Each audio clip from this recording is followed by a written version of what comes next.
Bismillahirrahmanirrahim. Assalamualaikum warahmatullahi wabarakatuh.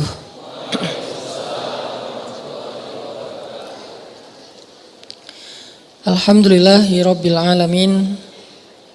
Nahmaduhu wa nasta'inuhu wa nastaghfiruh.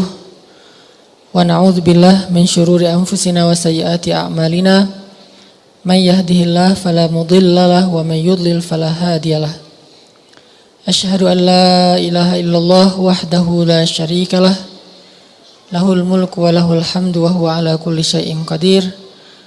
Wa asyhadu anna Muhammadan abduhu wa rasuluhu la nabiyya ba'dah. Allahumma salli wa sallim wa barik ala sayyidina wa habibina wa maulana Muhammadin wa ala alihi wa sahbihi ajma'in. Teman-teman yang dirahmati Allah Subhanahu wa taala, malam ini kita akan coba belajar mengevaluasi diri kita ketika kita dapat masalah.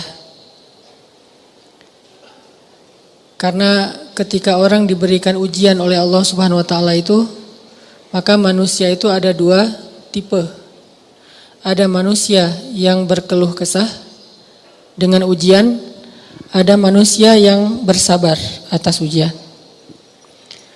Dan orang yang bersabar ini juga bermacam-macam bentuknya. Ada yang sabar dengan pasrah, ada yang sabar justru dengan memperbaiki diri. Dia bersabar sambil memperbaiki dirinya.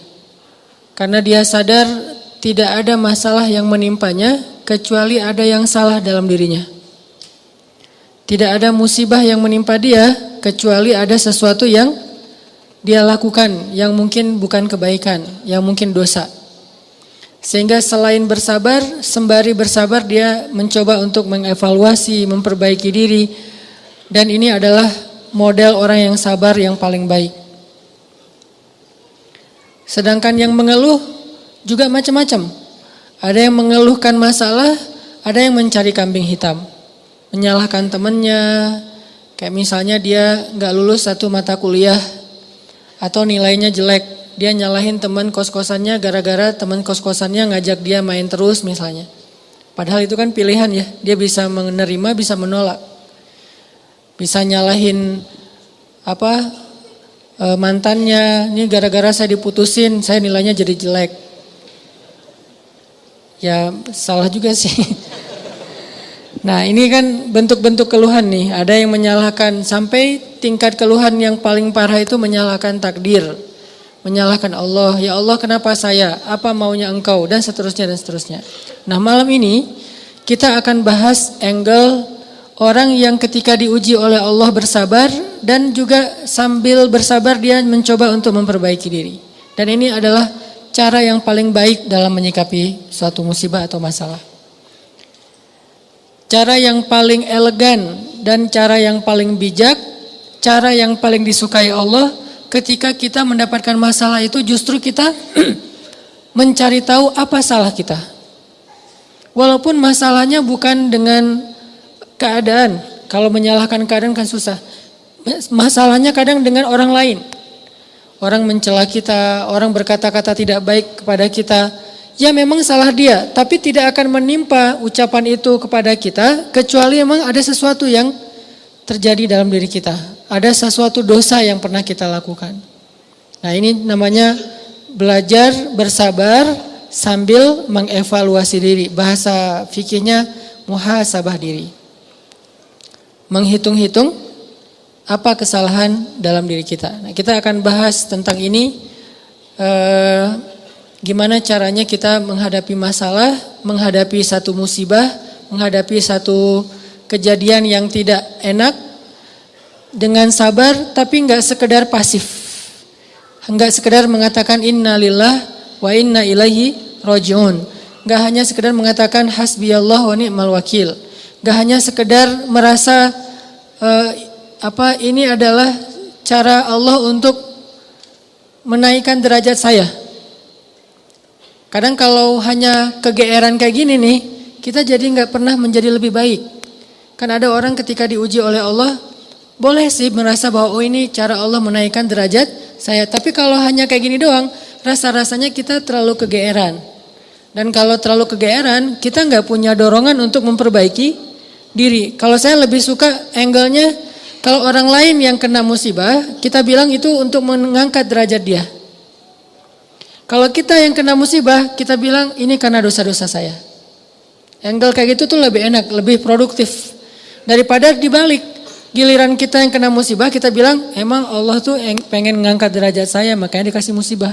Agak GR ya. Giliran orang lain kena musibah, lo sih banyak dosa. Nah ini nih, sering ada judgement kalau orang lain. Coba dibalik, judgementnya ke diri sendiri, ke orang lain tuh husnuzon. Ini lebih enak nih, makanya hadis-hadis penyebab terjadinya musibah itu kan banyak. Coba kita pilih beberapa hadis, satu kita berikan untuk menilai orang lain, yang lain kita ambil untuk menilai diri kita. Nah ini beda nih standarnya. Kayak tadi, kalau orang lain yang kena musibah, kita husnuzon, Allah lagi pengen dekat sama dia. Kita husnuzon, Allah pengen menggugurkan dosa-dosa dia. Kita husnuzon, Allah pengen mengangkat derajat dia. Kita husnuzon, emang orang yang paling dicintai Allah tuh biasanya dikasih banyak ujian. Gitu husnuzonnya. Kalau orang lain yang kena masalah atau musibah. Jangan, tuh kan, saya bilang juga apa, tuh gara-gara dia dulu zalim sama saya, sekarang dibalas sama Allah. Jangan gitu. Jangan kegeeran bahwa itu kayak karma ya, gara-gara dia pernah nyakitin kita, sekarang dibalas sama Allah. Belum tentu juga kayak gitu. Kegeeran kita tuh kadang-kadang bikin kita jadi nggak pernah belajar.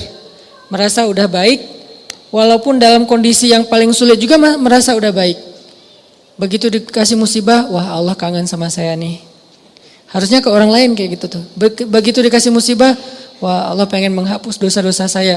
Bagus, nggak salah. Cuman kalau keseringan, ini namanya GR. Nggak tahu proporsional nggak kalau kayak gini terus. Harusnya jangan hanya ini, diutuhkan juga dengan satu angle lain, yaitu angle, oh saya ada salah, oh saya ada dosa, oh saya ada yang keliru. Makanya datang musibah itu tidak akan terjadi musibah kepada saya kecuali karena kesalahan saya sendiri. Kan hadis qudsinya kayak gitu. Hadis qudsi kalimat, salah satu dari kalimat hadis qudsi yang panjang, hadisnya itu panjang banget, satu halaman.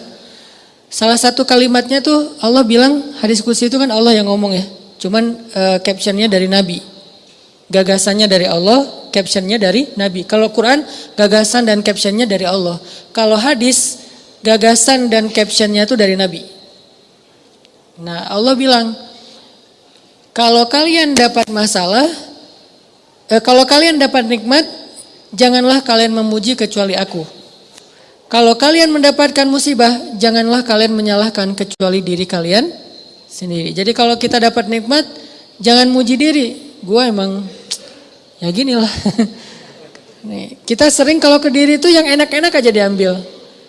Kalau misalnya orang lain, itu mah kebetulan doang misalnya. Kalau giliran kita, ya ini memang saya memang kayak gini orangnya, bukan sombong ya gitu.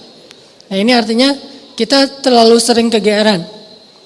Kalau kita dapat nikmat, yang dipuji adalah Allah. Makanya kalimat kalimat yang paling Allah suka itu Alhamdulillah.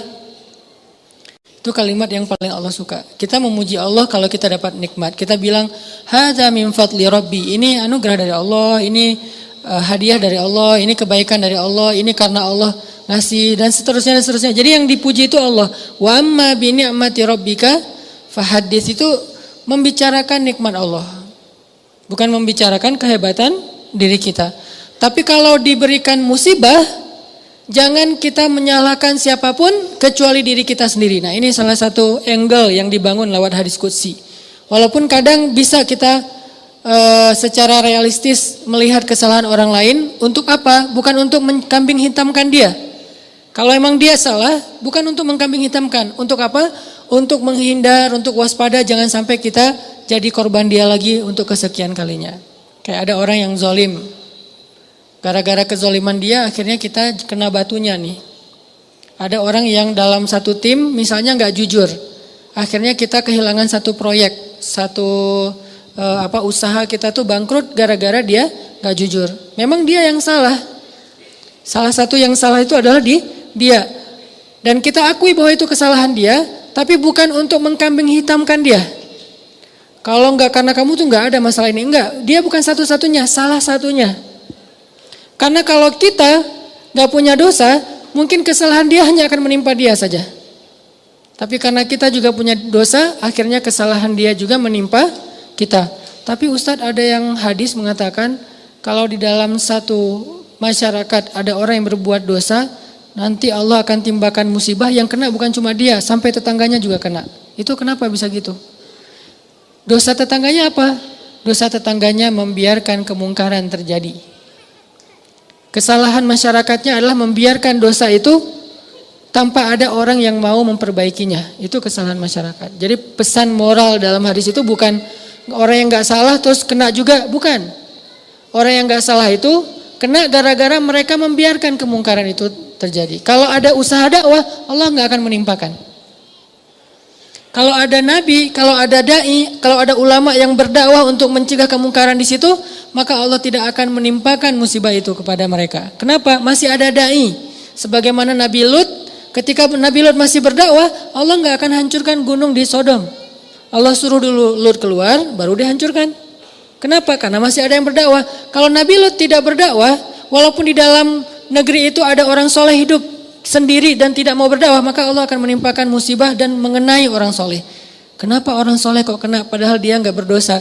Dosa dia adalah membiarkan kemungkaran. Dosa dia adalah membiarkan kebatilan, tidak berbuat apa-apa. Jadi kita bersyukur juga ada ulama-ulama yang bersuara untuk kemungkaran. Itu salah satu alasan mungkin Allah masih menahan musibah atas negeri kita.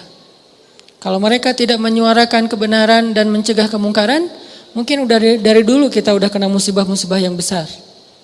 Kalaupun ada musibah-musibah kecil, ini mungkin lebih kepada hikmah yang lain, bukan hikmah karena Allah pengen mengazab bangsa Indonesia. Jadi teman-teman, coba kita perbaiki angle berpikir. Apa yang harus kita persangkakan ketika orang lain kena musibah, dan apa yang harus kita persangkakan ketika kita yang kena musibah. Kalau kita yang kena musibah, salah satunya adalah cari salahnya di mana nih dalam diri kita. Kalau orang lain yang kena musibah, maka berbaik sangka dengan mengatakan Allah ingin mengangkat derajat dia. Berbaik sangka dengan mengatakan Allah pengen dekat dengan dia. Berbaik sangka dengan mengatakan orang yang paling banyak diuji adalah para nabi, kemudian orang soleh, kemudian yang semisalnya, kemudian yang semisalnya. Berbaik sangka dengan mengatakan Allah pengen menggugurkan dosa-dosa dia. Sehingga kita gak pernah menjudge orang lain. Dan tidak sibuk dengan kesalahan-kesalahan orang lain. Karena pernah saya kena musibah, misalnya motor saya hilang. Dulu banget. Saya baru beli motor, baru 2 bulan terus hilang. Teman saya bilang gini, Ustadz kurang sedekah nih. Digituin. Ya sih, saya nggak mungkin dong saya ngebantah kan ya. Oh iya ya mungkin. Cuman kan nggak enak ya. Orang lagi kena musibah, bukannya dia empati atau apa gitu, malah Ustadz kurang sedekah nih. Dia menjudge. Dan kalau saya kepancing, nggak tahu sedekah saya kayak gimana, kan habis pahala sedekah saya. Udah pahala sedekahnya cuma sedikit, riak pula gara-gara kepancing sama dia, hilang kan, nggak ada manfaatnya kan ya. Dan itu sering loh mancing-mancing kita jadi riak. Kadang-kadang riak kita tuh bukan direncanain, bukan gua pengen riak nih, enggak. Kalau kelas kita insya Allah enggak gitu-gitu amat lah. Enggak mungkin kita sedekah pengen pamer, kita beribadah pengen pamer, kita tilawah pengen pamer. Kita tahu lah itu mah sia-sia. Tapi kadang riaknya tuh muncul gara-gara kepancing sama orang lain. Lo enggak pernah gua ngelihat baca Quran? Wah lo enggak tahu gua di HP ini ada Quran sampai 5 aplikasi loh. Buat apa juga banyak-banyak sama aja isinya. Aplikasi Al-Quran tuh ada 5 di sini dan sehari tuh coba lo lihat dan terakhir udah baca sampai surat berapa. Kan kepancing tuh. Riak lah kita gara-gara orang lain. Atau misalnya taklim atau apalah. Atau umroh, haji, sedekah kayak gitu-gitu. Ada yang mancing. Lo gak peduli banget dengan saudara-saudara kita yang di Palestina. Itu di sana tuh ngeri banget loh keadaannya. Lo kayaknya biasa-biasa aja. Lo ngelihat gue main, tapi gue tuh sedekah, gue tuh donasi terus setiap minggu tuh ngirim 1 juta, habis kan? Ini riya yang kepancing namanya. Dan sama statusnya dengan riya yang direncanain. Makanya jangan gampang kepancing. Dia ngomong gitu ke saya lagi hilang motor, dia bilang Ustadz kurang sedekah. Kemarin ketinggalan dompet. Ketinggalannya di rumah ternyata. Gak tahu kemana dompet, panik gitu kan, soalnya SIM 2 di situ baru dibikin. Udah gitu kartu ATM gitu, terus ada foto anak. Alhamdulillahnya gak ada duit. Tapi kan kartu lumayan tuh, blokir ATM dulu, terus mau ngirim SIM, mau ngurus SIM juga, ngurus KTP, apalagi sekarang lama ngurus KTP-nya, masa kemana-mana saya mau bawa surat gitu, nunjukin kan naik pesawat, males banget kan ya, nggak keren kalau nggak ada kartu teh, kemana-mana mau check in pesawat, tunjukin kertas, aduh gimana rasanya nih, berat, tiba-tiba ada yang iseng lah gitu, udah tahu orang kena musibah, Ustadz banyak dosa, Ustadz ini segala macam. Iya sih emang banyak dosa, tapi gak usah diomong-omongin kan gitu ya. Jadi malah, karena kita juga udah muhasabah diri lah, ketika kita dapat musibah kita langsung introspeksi diri, gak perlu digitu-gituin. Kadang kita ke orang lain tuh gitu teman-teman. Dia mungkin udah sadar, atau gak usah orang lain, keluarga sendiri, pasangan kayak gitu juga. Oh kayaknya kamu tadi, gara-gara kamu tadi ngomongin dia, makanya jangan digituin. Udah aja bab ngomongin orang lain, itu bab yang berbeda. Jangan dikait-kaitkan sehingga kita menjudge orang lain kena musibah gara-gara dosa yang baru saja dia lakukan. Ini kurang bijak. Yang bisa mengatakan ini hanya orang-orang tertentu seperti para nabi, terus ulama-ulama dengan level tertentu. Kalau kita dengan teman, jangan ngambil peran sebagai ulama. Beda. Kalau kita sebagai teman, ngambil peran ya cuma teman doang. Empati, peduli, bantuin. Kalau ulama kapasitasnya emang menasehati. Ulama itu kapasitasnya emang mengeluarkan fatwa, bahkan menjudge, itu hak ulama menjudge. Karena ulama itu sama kayak hakim. Tugas hakim itu adalah menghakim, menyampaikan hukum halal haram, hak batil dan seterusnya. Tapi kita kalau ke teman beda sama ulama. Kalau ulama kayak gitu maklumi, emang tugas ulama kayak gitu. Kalau kita mengambil peran ulama ini nggak bisa dimaklumi, ini agak blunder, agak offset nih kalau menurut saya. Jadi kalau teman-teman ngedengar ada ustadz-ustadz yang di sosial media berfatwa, itu emang tugas mereka. Jangan dijudge juga, nih ustadz ini kurang bijak. Emang gitu. Kalau kita yang kayak gitu, yang namanya kurang bijak. Kalau ulama kayak gitu, bijak tuh. Karena kalau ulama diam, lalu di mana amar ma'ruf nahi mungkar? Kalau ulama diam, lalu di mana dakwah? Kalau gitu saya juga harus enggak. Kalau kita enggak boleh ngomong, mending diam. Karena ketika kita ngomong, kemungkinan salahnya lebih besar daripada benar. Terus gimana? Ya udah bantuin orang yang kena musibah. Jangan dijudge, jangan dihakimin, jangan difatwain. Kita bukan ahlul fatwa. Kita bukan mufti. Kita hanya orang biasa. Kalau mau sekedar watawasau bil haq Ustaz. Ya, watawasau bis sabr juga kan? Kita nasihatnya itu menguatkan kesabaran dia, bukan nasihatnya membuat dia makin jatuh. Lo sih, nah ini bikin jatuh nih. Ya sabar ya, mudah-mudahan Allah dengan modal husnuzon tadi, mudah-mudahan Allah angkat derajat kamu, mudah-mudahan Allah ngampunin dosa-dosa kamu, mudah-mudahan Allah kamu jadi lebih dekat kepada Allah. Ini watawasau bil haq, watawasau bis sabr. Tapi kalau kita bilang kamu kurang ini, kamu kurang itu, kamu kurang itu, ini berarti kita menjudge, menghakimi orang yang sedang kena musibah. Harusnya itu kita lakukan untuk diri kita, bukan untuk orang lain.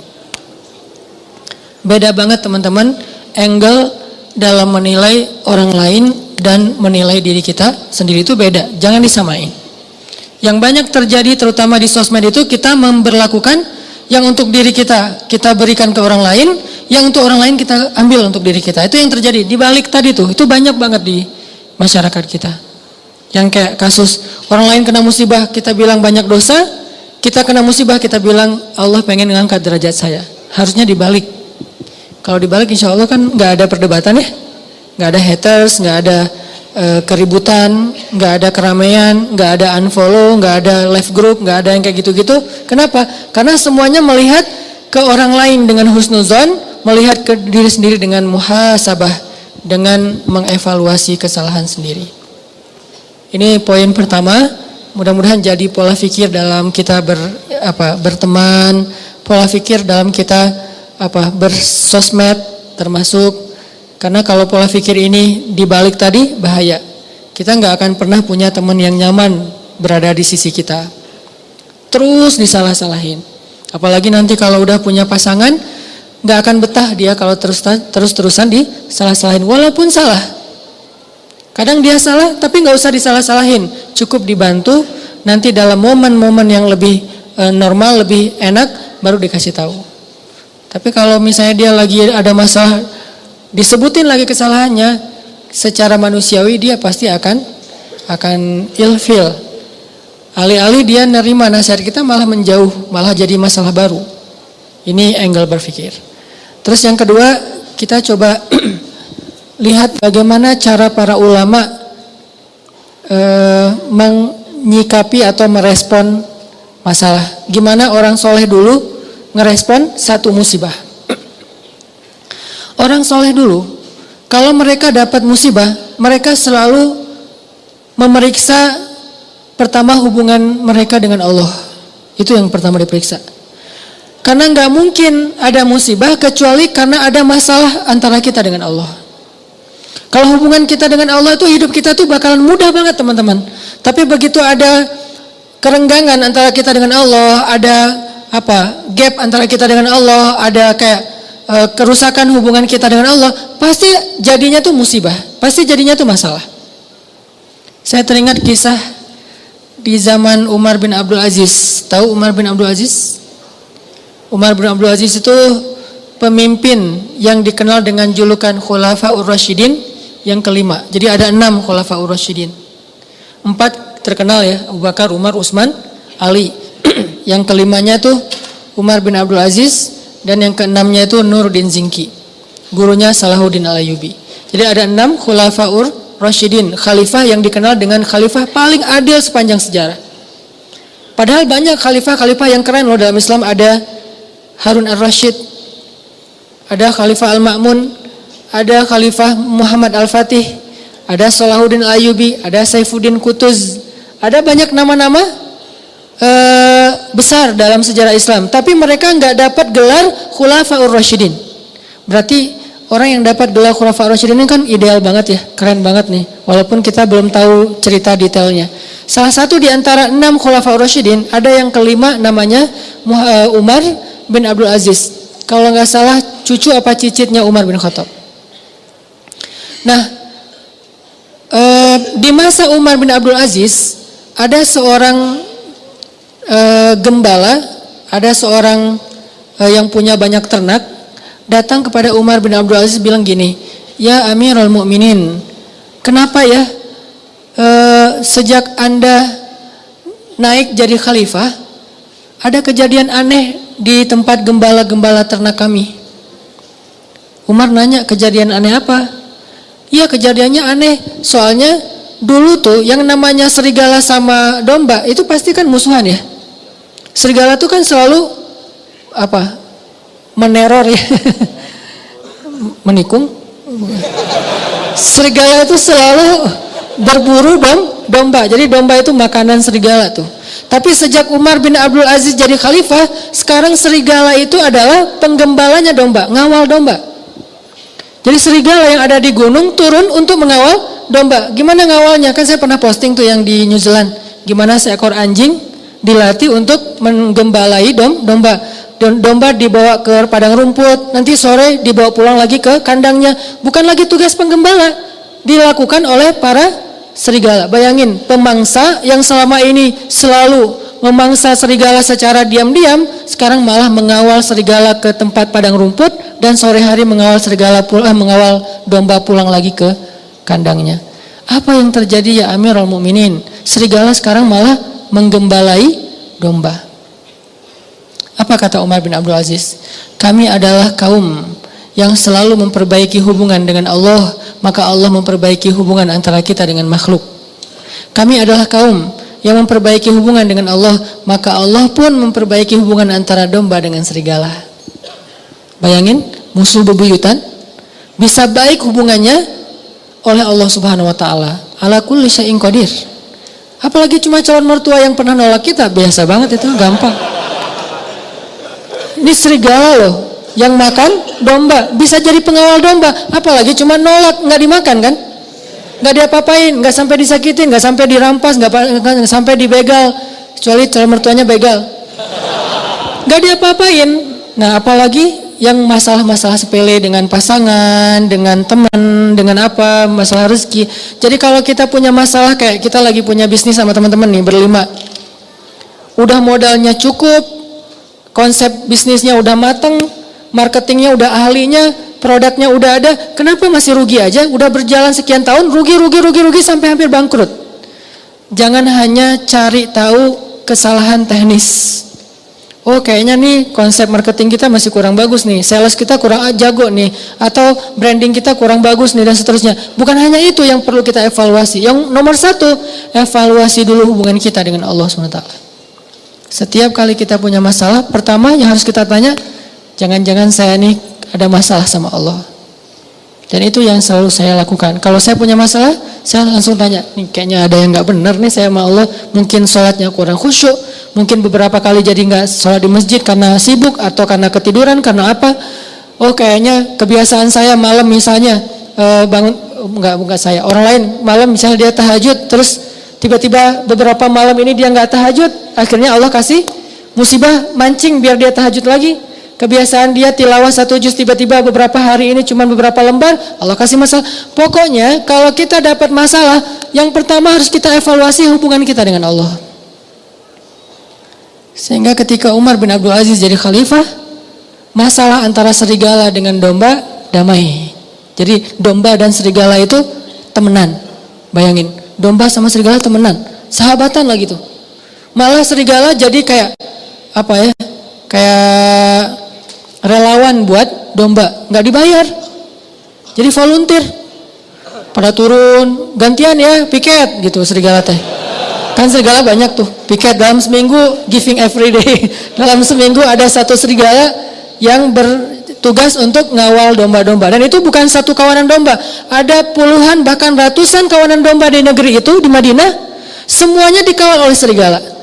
Kalau cuma satu doang mungkin bukan fenomena. Kebetulan doang nih ada serigala yang baik hati.